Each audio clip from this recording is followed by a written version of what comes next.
ಸುರಪುರ ನಗರದಲ್ಲಿ ಇಂದು ಶಾಸಕರು ಹಾಗೂ ಉಗ್ರಾಣ ನಿಗಮದ ಅಧ್ಯಕ್ಷರಾಗಿದ್ದ ದಿವಂಗತ ರಾಜ ವೆಂಕಟಪ್ಪ ನಾಯಕರಿಗೆ ನುಡಿ ನಮನ ಕಾರ್ಯಕ್ರಮವನ್ನು ಹಮ್ಮಿಕೊಳ್ಳಲಾಗಿತ್ತು. ಈ ಸಂದರ್ಭದಲ್ಲಿ ಅವರ ಸುಪುತ್ರ ಶ್ರೀ ವೇಣುಗೋಪಾಲ ನಾಯಕ ಮಾತನಾಡಿ, ಇವತ್ತು ನಮ್ಮ ತಂದೆಯನ್ನು ಕಳೆದುಕೊಂಡ ನೋವಿಂದ ಹೊರಬರಲು ಸಾಧ್ಯ ಆಗುತ್ತಿಲ್ಲ.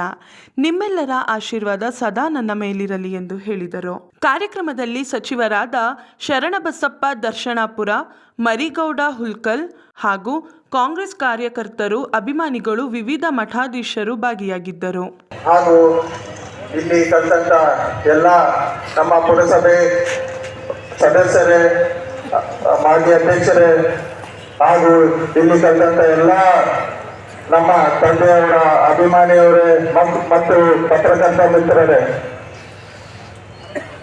ಇವತ್ತಿನ ದಿವಸ ಕೆಲವೊಂದು ಪ್ರಸಂಗವನ್ನು ನೆನಪಾಗ್ತದೆ. ನಮ್ಮ ತಂದೆಯವರು ಕೈ ಹಿಡ್ಕೊಂಡು ನಡೆಸ್ತಾ ಇದ್ರು ನಮ್ಮನ್ನ. ಇವತ್ತಿನ ದಿವಸ ಅವರು ನಮ್ಮನ್ನ ಅಭಿಯುತ್ತಾರೆ, ನೀವೇ ಎಲ್ಲ ನಮಗೆ ಅಂತ ಹೇಳ್ಬಿಟ್ಟು ಇವತ್ತಿನ ದಿವಸ ನಾನು ಈ ಸಂದರ್ಭದಲ್ಲಿ ಹೇಳಲು ಇಷ್ಟಪಡ್ತೀನಿ. ಆ ಮನುಷ್ಯನ ಬಗ್ಗೆ ನಿಮ್ಗೆ ಎಲ್ಲ ಗೊತ್ತಿದೆ.